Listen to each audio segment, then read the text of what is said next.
We have a session on the inflation, we have a session on law and order, and the Texas scholarship that you raised, and also I'll have one or two other supporting notes later. The fact that point I came here, these sessions may not be detailed sessions where you would fully be satisfied. I got personally secretary here, a planning secretary, even police commissioner, and others can come in a series of presentations at a time that you are available and the confidence doesn't conflict with your study calendars, and we could make a presentation if you feel it is necessary. For me, I think it is absolutely necessary, simply on the background that you and your informed mind could assist in ensuring we permeate our country with positive messages. Let me go to the second slide. Do I have a point or something? Not at that. Second slide, and something that you could. All right. The second slide shows basically where we have traveled as a nation. You look on this slide, you got 1960 there, 1970 there, 1980s, 1990s, 2000, 2010, and up to the 2020s. We stopped this, the graphs at 2022, our 2023 numbers and our 2024 numbers are still running as we speak.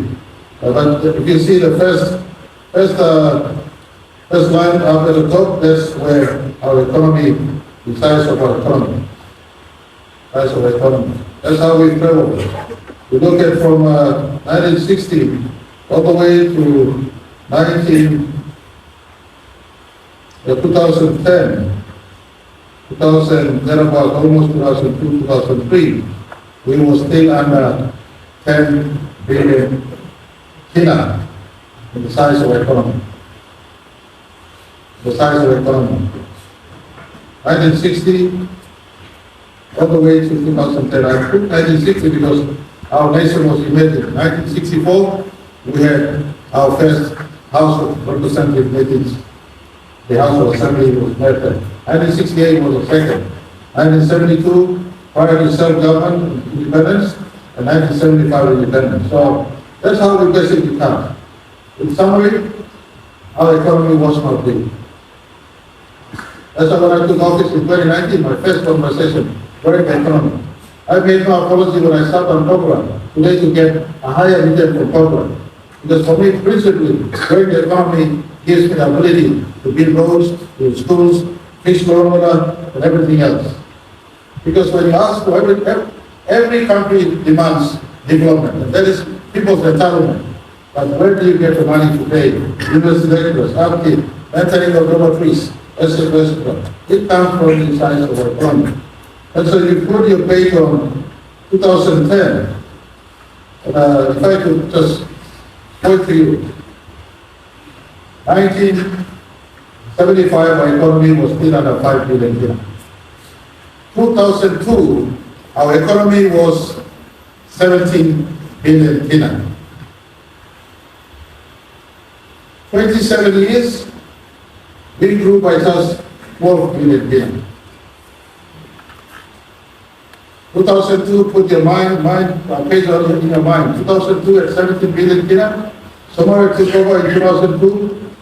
We had good 8 years. Somalia had the luxury of the political party law that gave him stability in the first 5 years. Prosper Bakrimon really went on a buckle up, and he tightened the buckles in the country.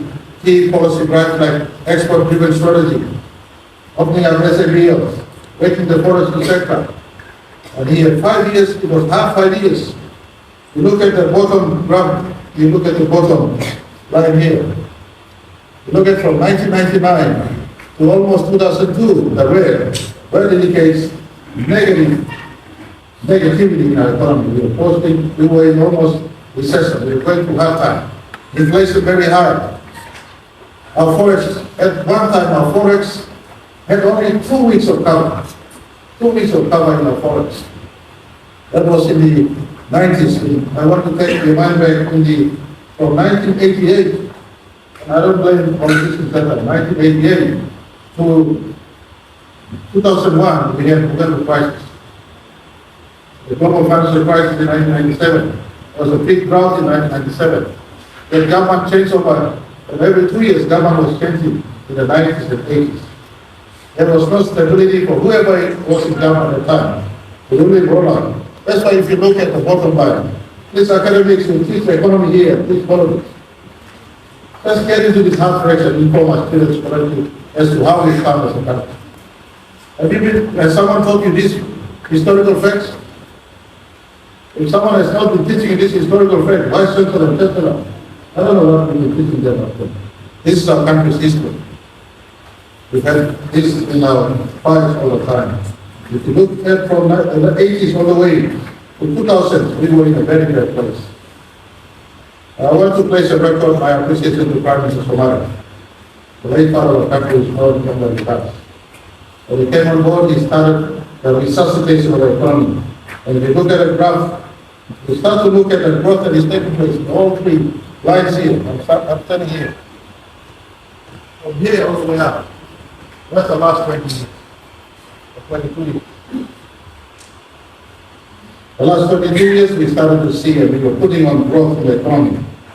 And I want to say, if every economic school will teach you, population, and I'm not an economist by the way, I'm just a layman, done my own side studies with practical experience. Population must grow below economic growth. If you have an economy that is growing higher than population growth rate, you will have a sustainable economy that looks after its population. If the population grows higher than the economic growth rate, then you are in an unsustainable territory in as far as government, economy, and people. And Somali government set really the basis. 2008, Pmjm energy came into the picture, and Pmjm energy became the impetus or catalyst for a big growth. From 2002, our economy was a 17 billion in the economy. In 2024 today, if we go the way we are going, it will be 124 billion in the economy by the end of this year. That is the story of our country.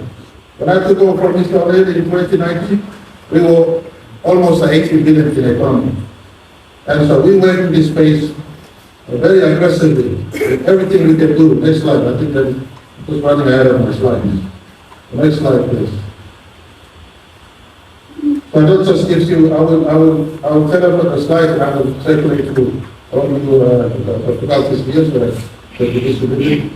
So in 2012, our GDP was a 31 billion in the economy. 2014, our GDP was a 43 billion in the economy. 2016, 67 billion in the economy. 2018, 80 billion in the economy. And here in 2023, we are 111 billion in the economy. When I took office in 2019, I publicly said, I made a couple of statements. Richest nation is a destination. That's a Vision 2050 statement. It's arrived at in 2050. But I said, to get there, an indication for our country, if we hit 200 billion in economy in 10 years, then we are traveling on the right road to get into that destination. So we, based on this headline, and yesterday when I made my speech accepting the defeat of the motion, I said, goalpost has not changed. We are tracking in the path of reconstruction we made in 2019, and hopefully, priorities in the field can change, but we will still, as far as the economy focus is concerned, every conversation we make to grow the economy and head into 200 billion in the economy by the time we arrive in 2029. What we are tracking today, when COVID-19 hit us in 2020, it made us reset. COVID-19 is not a PNG phenomenon, it affected global economy. COVID-19 caused global inflation to rise anywhere, in any economy, depending on the scale of the economy. A rise in inflation by 5 to 7%, some economy was even higher than 7 and into double-digit figures. And so COVID-19 set a reset for us, and we look at our aim to be a 200 billion economy by 2029, we now push it back to 2031. And so that has been our story. If I could run through in the interest of time, the last 5 years under my watch, we did make an increase by 43 billion kina in the size of the economy, the quantum size of the economy. And some will question us in our budget use strategy. I want to inform students and faculty here. Any government has tools before them to grow the economy. For PNG, two fundamentally key policy tools we have: fiscal policy and monetary policy. Monetary policy is in the domains of central bank. Fiscal policy is in the domain of the executive government. That's where the Treasury Secretary comes in. So we've applied an expansionary fiscal policy that is also responsible without allowing our debt to go out of hand. An expansionary fiscal policy to sustain our economy, create employment, expand the economy, sustain essential services to get our country moving in the right place. I want to indicate to every one of you, when government spends a kina in a budget, our target is to hit, that kina must have an impact of 4 kina in the economy. That was our motto. Any kina we spend must benefit the economy 4 times. And we try to absolute best to ensure that we grow the economy, and at the same time, the quantum reduce our debt. And then you talk about our debt, I think hopefully in my slide, it has a picture of that slide, I will explain on this. Our debt is not out of control. When I took office, the actual number of debt record was under 35%. When we engaged a broad spectrum of international stakeholders, IMF was asked to come again, World Bank, ADB, Australian program, Japanese program, we asked them, have a look into our economy and see where we are. And one of the major issues they asked them was the debt we have in our economy. And we worked to clean up the debt, retiring heavy, expensive debts, and refinancing with cleaner, lighter debt. That's one kind of set, because we see, not into outside or other. Suppose you go on right now, line that you can see now where interest rate was at 50%. And it's suffocating you. Then you go around and find Musat by giving you 20% dinar. So each is like same kind of money and you beg him a 50% dinar and you start with 20%. We've deliberately migrated away from heavy, expensive commercial borrowings of the past government, and we went to lower, long-term borrowings with concessional element. Concessional means 2%, 3% at most. We have 5-year grace period in between. And we've used that approach to try to ensure we have a budget that we finance to keep our country running the last 5 years. And I want to give you all assurance, we're not recklessly managing our economy. We know exactly what we are doing. Our debt is sustainable. If you look at it, and by the way, I want to also say, since 1975, the 7 Prime Ministers before me, not one time our country has defaulted on any borrowings that we made. The debts together here today, the cumulative debt of the entire 49 years of our country, one small but good record we have. With our debt management, we have never defaulted once with all our borrowings. All the international lending agencies, IMF, World Bank, ADB, for instance, say PNG has a good record in this space. COVID-19 really upset global economy. Most nations today, usually your research, I don't have it up here with me, but your research will confirm. Most economies carry a debt to GDP above 80%. I repeat, most economies globally, most countries rather, carry a debt profile in their countries at about 80%. PNG now, we have 51%. We are, for the first time, we have a 13-year plan. Today we live in the first year of the 13-year plan to come back to zero debt, if not, if I'm still around in the 2030s as advisor, I was advising whoever is in government. Don't fully retire debt, but put the excess money into retiring or building up infrastructure in the country. So PNG at 51%, my students and my faculty members, I want to say that it is at 51% in a growth economy. We are doing our absolute best to grow our economy. The economic growth is in a positive shift. I want to educate everyone, and it brings me to my first slide. My first response to the issues debate on the forex issue. Forex issue. So I don't know whether you have the slide from several that I said. I didn't follow that. The forex issue, I want to point to everyone. Forex is an issue that is every day practically within the control of central bank. That's what part of the monetary is within the monetary policy ambit. There's an interesting slide I want to show if it comes out for you to all see. The last 10 years of how we've been at the central bank as far as the forex is concerned. Last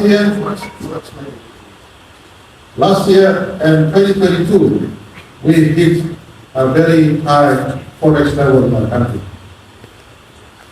When we took office in 2019, the backlog of forex orders went back as far as 2, 3, 4 years. February and February, you want to compare this?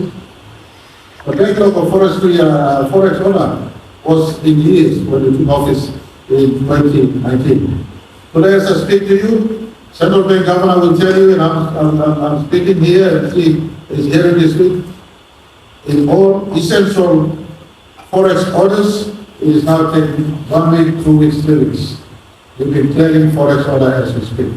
All the other mid-term and long-term orders is now brought back within months by the parents. So forex is an issue that we work very hard to address. And I want to show you this slide. You look at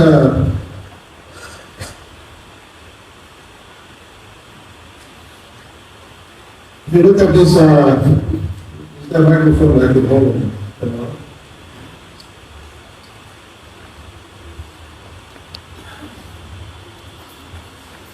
Like this. If you look at this is 2009, 2010. This is the level of forex in the US dollar we had in the central bank. And this is directly from central bank, not from James Marape's treasury, or our treasury. In 2009 and 2000, almost $2,500. 2,500 million and $2.5 million. We peaked in 2011, Somalia government, when the deal in Somalia exceeded. God bless his soul. He left our forex at $4 billion. $4 billion. And then you see the slide. Slide has taken place up until 2017. We almost hit rock bottom. Yesterday I was saying in 2018, I get asked somebody that Mr. Only talks as his manager coming very good. No, seriously, I don't mind new people becoming prime minister. I can't give the prime minister sit back when he's forget. That's why I resigned from him. The total erosion in the economic fundamentals of our country took place. This one slide I want to tell you what happened. If we grow from here and 4 billion up like this, today we'll be in a far better place. That's why in 2015, Kina was pegged. Kina was pegged here. Before Kina was exposed on its own value on the market. Kina was pegged here because we were losing forex. And so we were living with a stiffer environment here on this side. We came back on 2019, we realized what was at stake. We worked using our fiscal policy. This growth took place with our government's fiscal policy. And then we decided that we will now allow place, and government is not doing this without knowing exactly what must take place. It invented with the Kina exposed on the market, and this time I will come to in some of the slides later on. We have programs put in place to ensure we help, especially the small people in terms of the tough time to go. Because this alone, unbundling the taking of Kina here, allows for Kina to go to the market, and we will then attract US dollar to come into the market. As I speak today, I hope to come back to you one more time here with a specific presentation from central bank data. The last 6 months alone, when we allowed Kenya to be on its own value in the market, there was over almost $2 billion that came into central bank. And the money value of Kenya comes down. The intention is those who have gone outside, they bring into the economy and assist the economy getting up. We experienced this for many in the economy who harvesting resources, but they were not bringing back Kenya equivalent dollar into the economy because they felt they were not getting the fair market value of the Kenya. And Mr. Secretary, you're economist, so you can explain this number. You're an economist and they gave us a good question. In any case, okay, so I just want to give you all my full assurance to you. We've now reviewed that since 2020 and 2021, we reviewed that Forex. This is August 36. Forex at August this year. If I come back to you and do a presentation in December, I want to show you what this, or this time next year, I want to show you what the Forex was in 2024. And this is almost at the same level we were in 10 years ago. Now the difference we had 10 years ago here, the volume of transaction in the economy was lighter. The volume of transaction in the economy was lighter, so they were clearing much faster here. Here now, the volume of transaction in the economy is heavier. There are more people wanting demand on US dollar, and so it takes time. I want to ask, from this backdrop here, we're building here, we're coming up here, I want to ask all of you students, I am not reckless guy sitting here, I'm not a money man guy sitting in the office of Prime Minister. We want to grow this one all the way up, just like the growth that Somalia trying to put up. The decline that took place here, we're now trying to build it all the way back. So I just want all of you, give us time. And in 2027, if this 36 doesn't go up here, I'll come back to you and I said, I am not fit to be Prime Minister and I can be Prime Minister. Is that okay? You face your country. And some of the key strategies as I try to